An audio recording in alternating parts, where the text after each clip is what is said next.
Let us question number 10 first of all. Question number 10 बड़े ध्यान से समझिएगा। आपको कहा गया है इस क्वेश्चन में, imagine that you are sitting in a chamber with your back to one wall and an electron beam moving horizontally from the back wall towards the front wall is deflected by the strong magnetic field to your right side. What is the direction of the magnetic field? बेटे interesting question है बड़ा। जैसे मैं आपके ठीक सामने बेटा खड़ा हूं, ये मेरे लिए ये बैक वॉल है। इस बैक वॉल से इलेक्ट्रॉन्स का बीम इस तरफ आ रहा है और अगर मैं अपने दोनों हैंड्स को देखूं, this is my right hand, तो ये मेरे राइट हैंड की तरफ जो है ये डिफ्लेक्ट हो जाती है इलेक्ट्रॉन्स की बीम। इलेक्ट्रॉन्स की बीम का डिफ्लेक्ट हो जाना इंडिकेट करता है कि इस रीजन में एक मैग्नेटिक फील्ड जरूर एग्जिस्ट करता होगा। आपको उस मैग्नेटिक फील्ड की बच्चों डायरेक्शन जो है वो बताने के लिए कहा गया है।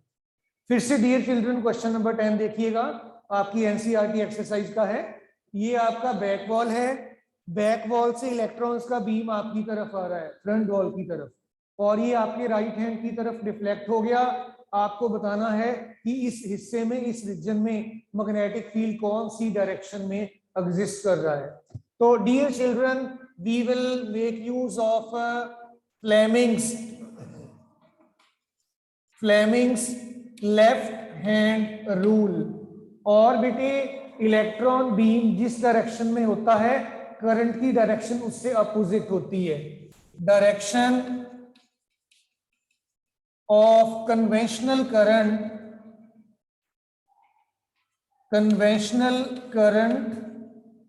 is opposite to the direction of electronic current की डायरेक्शन से उल्टी डायरेक्शन में आपका कन्वेंशनल करंट होता है। Now I am holding my left hand with the first finger, central finger and the thumb mutually perpendicular, और इनको इस तरीके से अरेंज किया जाएगा कि आपका सेंट्रल फिंगर करंट की डायरेक्शन में हो और थंब आपको इंडिकेट कर दे कि किस तरफ आपका बीम डिफ्लेक्ट हुआ है। बीम बिकॉज इधर आ रहा है तो करंट अंदर की तरफ होगा। तो I will hold my hand with the finger in the backward direction with my central finger, और थंब मेरा राइट हैंड की तरफ पॉइंट करना चाहिए। I will tilt it in this manner. ये देखिए मेरे राइट हैंड की तरफ है और finger, central finger back wall की तरफ है, और ये फिंगर हमें मैग्नेटिक फील्ड की डायरेक्शन दे देगा। सो मैग्नेटिक फील्ड बेटे जो है, magnetic field is perpendicular downwards बेटा, नीचे की डायरेक्शन में आपका जो है magnetic field it must be present बेटे। फिर से ध्यान दीजिएगा, I will hold my left hand, first finger for the field, central finger for the current and the thumb it gives me the magnetic force. ये central finger अंदर की तरफ हो गया और ये इधर हो गया आपका राइट हैंड की तरफ। मैग्नेटिक फील्ड वर्टिकली डाउनवर्ड है।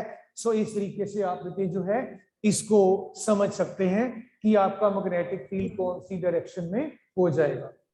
देन बेटे dear children, let us move on to the next question. उसमें हम देखिए क्वेश्चन नंबर, पहले आप देख लीजिएगा 13 बेटा। Question number 13, what does it say? A coil of insulated copper wire is connected to a galvanometer। Copper wire एक है, इसको आपने एक गल्वेनोमीटर को आप लोगों ने अटैच किया हुआ है इन दिस मैनर। ये आपका बेटा गल्वेनोमीटर इस तरीके से, और आपने ये अटैच कर दिया कॉपर वायर को दिस वे। फर्दर मोर आपको क्या कहा गया है? A coil of insulated copper wire is connected to a galvanometer. What will happen if the bar magnet is number 1 pushed into the coil, number 2 it is beta withdrawn from inside the coil, number 3 held stationary inside the coil. आइए समझें इसको बेटा ध्यान से एक बार. What type of possibility is there in this question? 3 parts में ये question पूछा गया है आपको. पहले पार्ट में आपको कहा गया है एक आपने बार मैग्नेट को विद नॉर्थ और साउथ पोल इसकी तरफ मूव करवा दिया. This is the first part. Second part में आपने इसको बैकवर्ड डायरेक्शन में मूव करवा दिया बार मैग्नेट को. और तीसरे पार्ट में you are holding the bar magnet stationery inside the coil. What are the probable outcomes in this case बेटा? आइए समझें. जब आप पहली सिचुएशन में बार मैग्नेट को इस कॉइल की तरफ मूव करवा रहे हो, कॉइल के साथ मैग्नेटिक फ्लक्स जो लिंक्ड है that will change, that will vary due to the variation in the magnetic flux beta. We will say that an induced EMF will be produced or induced current will be produced, and due to that induced current galvanometer shows deflection. galvanometer किसी direction में deflection जो है बेटा वो indicate कर देगा. Secondly अब आपने क्या किया, बार मैग्नेट को बाहर की तरफ मूव करवा दिया. When you are making it move in the outward direction, then magnetic flux अब है फिर भी चेंज हो रहा है लेकिन डिक्रीज हो रहा है. अब डिक्रीज होने की वजह से क्या होगा, आपके गैल्वेनोमीटर की डिफ्लेक्शन अपोजिट साइड में चली जाएगी बिकॉज अब फ्लक्स में डिक्रीज आ रही है. So galvanometer shows deflection in opposite direction. तीसरी बात है when you hold the bar magnet stationary, आप इसको कॉइल के अंदर स्टेशनरी पकड़कर बैठे हैं तो मैग्नेटिक फ्लक्स भी जितना था उतना ही रह रहा है. मैग्नेटिक फ्लक्स में चेंज कोई नहीं आ रहा. अगर चेंज कोई नहीं है इंड्यूस्ड ईएमएफ नहीं होगा. अगर इंड्यूस्ड ईएमएफ नहीं है इंड्यूस्ड करंट नहीं होगा. और आपका जो गैल्वेनोमीटर है it shows no deflection at all. So dear children, galvanometer की स्केल को अगर आप समझो थोड़ा सा, ऐसी स्केल होती है गैल्वेनोमीटर की बेटा इस तरीके की, और ये यहाँ पे 0, 30, इधर भी 30, ये आपका ये पॉइंटर होता है गैल्वेनोमीटर का. यहाँ सारे ऐसे ये मार्किंग्स होती हैं 1, 2, 3 so on up to 30. तो पहले केस में हो सकता है कि आपका गैल्वेनोमीटर इस तरफ डिफ्लेक्ट हो गया हो पहले केस में बेटा, और दूसरे केस में हो सकता है इसने डिफ्लेक्शन इस तरफ इंडिकेट कर दी हो सेकंड सिचुएशन में. तीसरे केस में ये 0 डिफ्लेक्शन शो करता है, डिफ्लेक्ट ही नहीं होता, 0 पे ही रहता है बिकॉज करंट आपका जो है वो इंड्यूस ही नहीं हुआ. आपका करंट नहीं है तो आपका डिफ्लेक्शन नहीं है बेटा. इन दिस वे आप इसको आंसर कर सकते हैं. So dear children, is it clear to all? Anshika, Baljinder, भूमिका, दक्ष, हरलीन, हरसिमरन, कार्तिक, काव्यांश, केशव, कृति, माधव, सारे स्टूडेंट्स का नाम नहीं मैं ले पा रहा हूं. In the end Krishna, Kanishka, जय आदित्य, इकजोत, अंशिका, दिलप्रीत, समीक्षा, पारुल, विनीत रूप, वृंदा. गुड गुड बेटे, ठीक है करते जाइए, साथ साथ थोड़ा लिखते जाया करो बेटे, उससे फिर आपको एग्जामिनेशन के टाइम पर कोई प्रॉब्लम नहीं फेस करनी पड़ेगी. Let us proceed further with the next question then. Dear children, इसके बाद let us concentrate upon the next part of the question. आपको बेटे अब देखिएगा क्वेश्चन नंबर 14 इंटरेस्टिंग. आपको कहा गया है 2 circular coils A and B are placed close to each other. ये सर्कुलर कॉइल A, ये देखिए सर्कुलर कॉइल A है, मैंने जानबूझकर इसकी 2 टर्न बना दी है, उन्होंने टर्न्स के बारे में कुछ भी नहीं कहा। तो ये देखिए मैंने 2 टर्न्स बना दी हैं कॉइल ए की, गैल्वेनोमीटर मैंने अपनी तरफ से अटैच कर दिया। This is your coil A, right.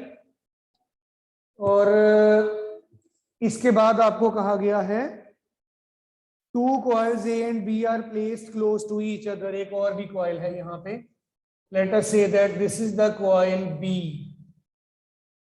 ध्यान से देखिएगा, ये कॉइल B हो गया आपका, इसकी भी मैंने 2 टर्न्स बना दी हैं इन दिस मैनर। और ये जो दोनों टर्न्स हैं इनको आपने गैल्वेनोमीटर इमेजिन करिएगा हमने ऐसे अटैच कर दिया इसके साथ, right ji. This is your coil B, कैसे भी आप रख सकते हो, उन्होंने कुछ भी नहीं कहा आपको। 2 circular coils rather A and B are placed close to each other। If the current in the coil A is changed, will some current be induced in the coil B? Give the reason। यहाँ पे मुझे galvanometer हटाना पड़ेगा। उन्होंने कहा है इसमें से करंट को चेंज किया गया है। बच्चों करंट को आप चेंज कर सकते हो with the help of this type of arrangement. ये आपके पास रियोस्टेट होता है और आप ये नॉब को आगे पीछे कर सकते हैं, उससे आपका करंट कॉइल ए में बदलता चला जाएगा।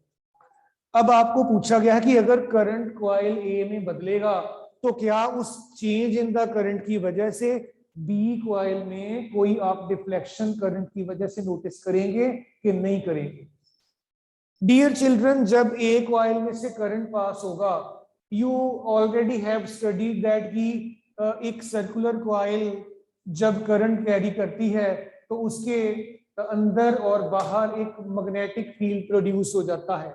और वो मैग्नेटिक फील्ड जो है, क्योंकि ये कॉइल बी इसके बिल्कुल साथ में आपने प्लेस कर रखा है, नजदीक है, वही मैग्नेटिक फ्लक्स बी कॉइल के साथ भी लिंक हो जाएगा। टी जब आप 0 टाइम पे थे, इसका फ्लक्स 0 था, इसका फ्लक्स बी कॉइल का ये भी 0 था क्योंकि करंट पास नहीं हो रहा था।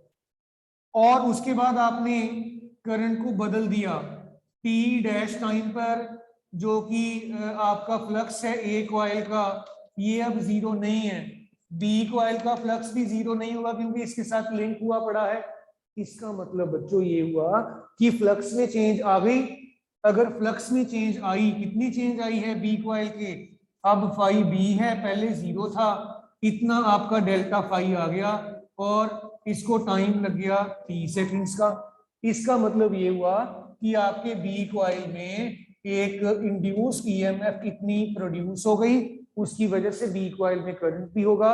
सो द डायरेक्ट एप्लीकेशन है आपके इलेक्ट्रोमैग्नेटिक इंडक्शन का। अब हम क्या कहेंगे, क्या लिखेंगे, नोटिस करिएगा ध्यान से। With the change in the current in the coil A, the magnetic field and hence the magnetic flux linked with the coil A, it will change because the coil B is in the vicinity of the coil A.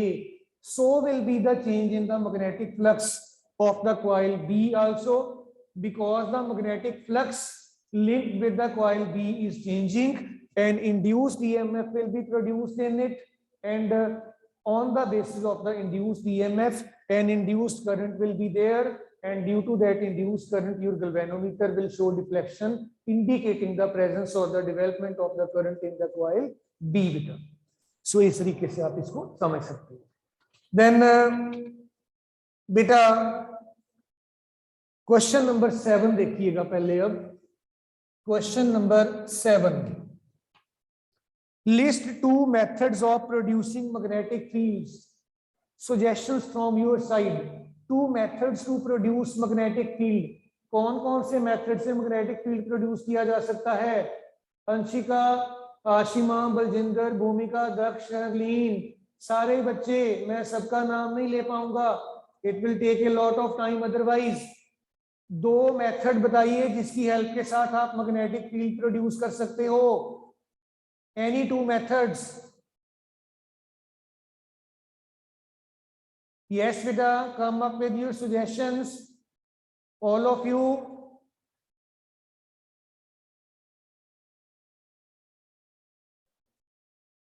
दक्ष, हरसिमरन कौर, कनिष्का, कार्तिक, काविश, केशव। अरे नहीं बेटे, method का नाम बताइए ना, don't just indicate the thumbs up, just mention कि कौन से वे से आप अपना मैग्नेटिक फील्ड प्रोड्यूस कर सकते हो। You can type any two methods for the production of the magnetic field.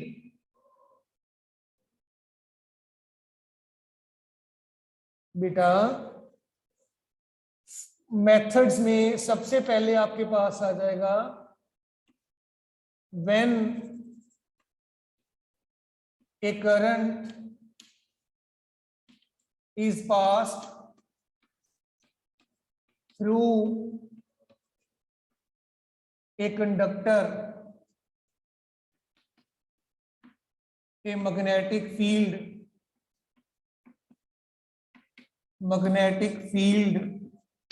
is produced. आपके सामने ही तो है, आपने करंट पास करवाया, मैग्नेटिक फील्ड प्रोड्यूस हो गया। दूसरी बात, आपने इलेक्ट्रोमैग्नेट कह सकते हो बेटा, N electromagnet shows magnetic field as long as the current flows through it. जितना टाइम आपके इलेक्ट्रोमैग्नेट्स में से करंट पास करेगा वो मैग्नेटिक फील्ड प्रोड्यूस करके इंडिकेट कर देगा। So this is the way for the production of the magnetic field in the present situations बेटा, as per the question is requiring. इसके बाद बेटे आइए आगे चलें, नेक्स्ट क्वेश्चंस की बात करें बेटा। क्वेश्चन नंबर 6, ये इसके 3-4 पार्ट्स हैं, ट्रू फॉल्स टाइप पार्ट्स हैं, ध्यान से सुनिएगा। State whether the following statements are true और फॉल्स। पहला पॉइंट है an electric motor converts mechanical energy into electrical energy. ये ट्रू है कि फॉल्स है बेटा? मोटर मैकेनिकल एनर्जी को इलेक्ट्रिकल में कन्वर्ट करती है? नो, ये आपका इलेक्ट्रिकल को मैकेनिकल में बदलता है motor. Electric motor electrical energy को मैकेनिकल एनर्जी में बदलती है, ना कि मैकेनिकल को इलेक्ट्रिकल में। That is why it is false. B part इस क्वेश्चन का, an electric generator works on the principle of electromagnetic induction. बिल्कुल ठीक, आपके घर में, स्कूल में, ऑफिस में जनरेटर लगे होते हैं और आप उस जनरेटर को इसी बेसिस के, इसी प्रिंसिपल के बेसिस पे ऑपरेट करते हैं कि जब आपका इलेक्ट्रोमैग्नेटिक इंडक्शन जो है बेटा वो होता है, तब आपका इलेक्ट्रिक जनरेटर जो है आपको इलेक्ट्रिसिटी जनरेट करके दे देता है। अदरवाइज अगर हम बात करें एनर्जी कन्वर्शंस की, तो ये मैकेनिकल को इलेक्ट्रिकल एनर्जी में बदल देता है। सी पार्ट 6 क्वेश्चन का ये देखें, the field at the center of a long circular coil carrying current will be straight lines. Circular coil के सेंटर पे straight line ही होता है, this is again true। और D पार्ट है, a wire with green insulation is usually the live wire of the electric supply. A wire with green insulation is usually the live wire of electric supply। नहीं बेटा, green colour का earth wire होता है, this is false. आप जब भी बात करते हो अपने घर में वायरिंग की, 3 टाइप की वायरिंग होती है, 3 कलर्स की, सॉरी टाइप नहीं। एक आपका रेड होता है, ग्रीन होता है, येलो होता है। ग्रीन अर्थ वायर होता है, रेड लाइव वायर होता है, येलो न्यूट्रल वायर होता है, याद रखिएगा बेटा। Then question number 5, multiple choice question है ये आपका. Let us focus upon this. At the time of short circuit the current in the circuit reduces, does not change, increases heavily, vary continuously. Increase कर जाता है बेटा short circuit के time पर. जब आप अपने लाइव वायर को न्यूट्रल वायर के साथ या अर्थ वायर के साथ टच किया हुआ देखते हैं तो करंट को एक इजी पाथ मिल जाता है जिसका रेजिस्टेंस कम होता है. और अगर बच्चों रेजिस्टेंस कम होगा तो obviously current will rise heavy. Question number 4. Essential difference between AC generator and DC generator is that, वैसे जनरेटर आपके कोर्स में है नहीं है, you can leave this question. AC generator has slip rings while the DC generator has commutator. D part इसका आ जाएगा, आप इसको टिक कर भी सकते हैं. थर्ड है the device used for producing electric current is called. जो डिवाइस इलेक्ट्रिक करंट प्रोड्यूस करता है उसको बेटे जनरेटर कह देते हैं. So this must be your A. Third का ए आ जाएगा. Second, the phenomena of electromagnetic induction is number 1 the process of charging the body, be the process of generating magnetic field due to the current carrying coil, C producing induced current in a coil due to relative motion between the magnet and the coil. C ठीक लग रहा है. And D is the process of rotating a coil in an electric field. No, electric motor, sorry. तो C part आपका बिल्कुल ठीक है. Phenomena of electromagnetic induction is producing induced current in the coil due to the relative motion between the magnet and the coil. First question है,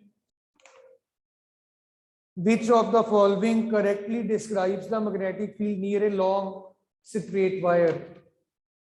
The field consists of concentric circles centered on the wire. Must be D part बेटा. So ये आपके multiple choice questions हैं, आप इनको देख सोच समझ सकते हैं अच्छे से. कोई बात आपको ना पता चले तो आप अगेन पूछ सकते हैं, कोई मुश्किल वाली बात नहीं. आइए बेटे क्वेश्चन नंबर 8 हमारा जो है इस पे फोकस करें. हमारे बीच में 2-3 क्वेश्चंस पेंडिंग रह गए हैं, अदरवाइज तो वो थ्योरी बेस्ड ही हैं, बट फिर भी let us cover these also बेटा. क्वेश्चन नंबर 8 बेटे, 8th क्वेश्चन है, how does a solenoid behave like a magnet? Can you find the north and south pole of the current carrying solenoid with the help of a bar magnet? Explain. पहली बात तो ये है solenoid किस तरह से एक मैग्नेट की तरह बिहेव करता है. उसके लिए आप ये एक सोलिनॉइड इमेजिन कर लीजिएगा. दिस इज द सोलिनॉइड और आपने इस सोलिनॉइड में से ये करंट पास करवा दिया. आप रियोस्टेट वगैरह यूज कर सकते हो this way with the help of the key even. जब आप करंट पास करवाओगे इसके सेंटर पर एक यूनिफॉर्म मैग्नेटिक फील्ड बेटा प्रोड्यूस हो जाता है दिस वे. तो ये आपका बेटे एक यहाँ पे मैग्नेट की तरह बिहेव कर जाएगा सोलिनॉइड जब आप करंट पास करवाओगे. अब आपको उन्होंने कहा है कि आप इसके नॉर्थ और साउथ की कैसे जजमेंट कर सकते हैं. इसमें नॉर्थ कौन होगा और साउथ कौन सा पोल होगा. उसके लिए हमने एक बात की थी कि अगर किसी फेस पर करंट एंटी क्लॉकवाइज सेंस में है तो वो आपका बेटे जो है नॉर्थ पोल बन जाया करता है. अगर आपका करंट क्लॉकवाइज सेंस में होगा तो that will become the south pole. जिस तरफ भी आप क्लॉकवाइज करंट देखें वो आपका साउथ होगा और जिस तरफ आप एंटी क्लॉकवाइज देखें that might be the north pole. अब इसको टेस्ट करने के लिए with the help of the bar magnet आप क्या करोगी. मान लो ये साउथ है, ये नॉर्थ है. ड्यू टू दिस सेटअप आप अपनी मैग्नेट का नॉर्थ पोल इस तरफ लेके आ रहे हो. अगर ये नॉर्थ पोल इधर अट्रैक्ट हो गया we will say that it is surely the north pole of this magnet बेटा। और अदरवाइज अगर हम बात करें बेटा, हमारा जो है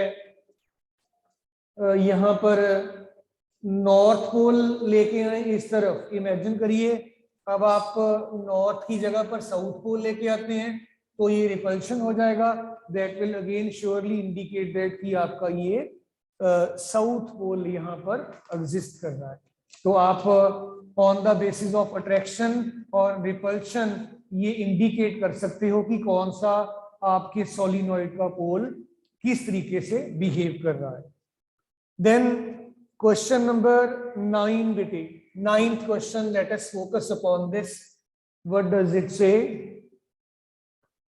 when is the force experienced by a current carrying conductor placed in a magnetic field largest? आपने मैग्नेटिक फील्ड में करंट कैरिंग कंडक्टर को प्लेस कर रखा है, उसके ऊपर मैग्नेटिक फोर्स लार्जेस्ट कब होगी? आप एक फॉर्मूला पढ़ते हैं, F is equal to BIL sine theta. So F will be maximum if sine theta जो है इट इज मैक्सिमम। और बेटे साइन थीटा जो है ये मैक्सिमम तब होगा अगर थीटा 90 डिग्री है। तो यू विल से दैट कि when the conductor is placed perpendicular to the direction of the magnetic field, then the magnetic force acting on the conductor will be maximum. आप ये mathematically इसको explain भी कर सकते हो। सो आप थ्योरेटिकली अदरवाइज क्या लिखोगे बेटा? Force experienced by the current carrying conductor placed in the magnetic field will be largest when the conductor is placed perpendicular to the magnetic field. So this must be taken into account. Then question number 11, dear children, 10th आपने कर लिया है, 11 देखिएगा क्या है। Question number 11 में आपको कहा गया है draw a well labelled diagram of the electric motor. Electric motor आपने काफी बार बेटे डायग्राम बनाया है। You are simply to draw the diagram. Draw a well labelled diagram of an electric motor, explain its principle and working. Principle इसका है, it is based upon the principle that when a current carrying conductor is placed in a uniform magnetic field, it experiences a magnetic force and hence a magnetic torque. इसके साथ ही आपको उन्होंने कहा है कि what is the function of the split ring in the electric motor. Split ring आपका electrical contact बनाने के लिए यूज किया जाता है इन द मोटर। तो ये आपका डिस्कस्ड है ऑलरेडी बेटा, आप अकॉर्डिंगली इसको आंसर कर सकते हैं।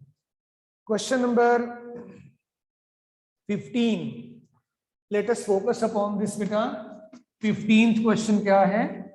लेट अस सी। क्वेश्चन नंबर 15 में state the rule to find the direction of the magnetic field produced around a straight conductor carrying current. Straight conductor carrying current के लिए आप right hand thumb rule use करेंगे। Right hand thumb rule, b part 15 का, second part rather, force experienced by a current carrying straight conductor placed in a magnetic field which is perpendicular to it. This is beta Fleming's left hand rule magnetic force के लिए। आप already कर चुके हो इसको। C part, current induced in the coil due to the rotation of the magnetic field। ये आपका बेटे जो है फ्लेमिंग्स राइट हैंड रूल। तो ये आपने 15th क्वेश्चन को कुछ इस तरीके से सॉल्व कर लेना है।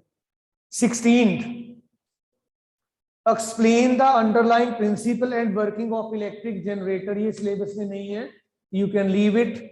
Question number 17, when does the electric short circuit occur. 17th question में उन्होंने कहा है कि शॉर्ट सर्किट कब होता है। We will say that short circuit happens when the live wire comes in contact with the neutral wire और the earth wire बेटे, उस टाइम पे आपका शॉर्ट सर्किट जो है ये हो जाता है। अगेन रिपीट कर रहा हूं, when the live wire it comes in contact with the neutral wire और with the earth wire, short circuit बेटे happens. Question number 18, what is the function of an earth wire, why is it necessary to earth the metallic appliances.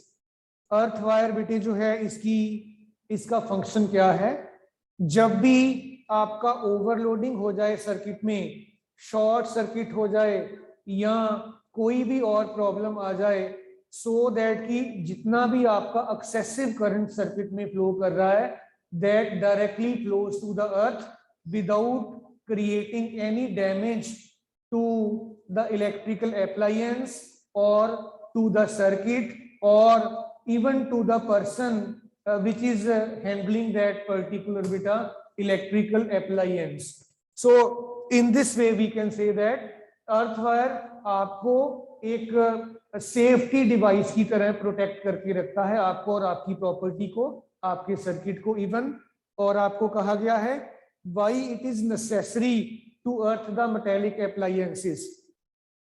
Metal के appliances कौन से हैं, जैसे electric press है जिससे आप कपड़े प्रेस करते हो, उसको अर्थिंग किया होता है, एसी को अर्थिंग किया होता है।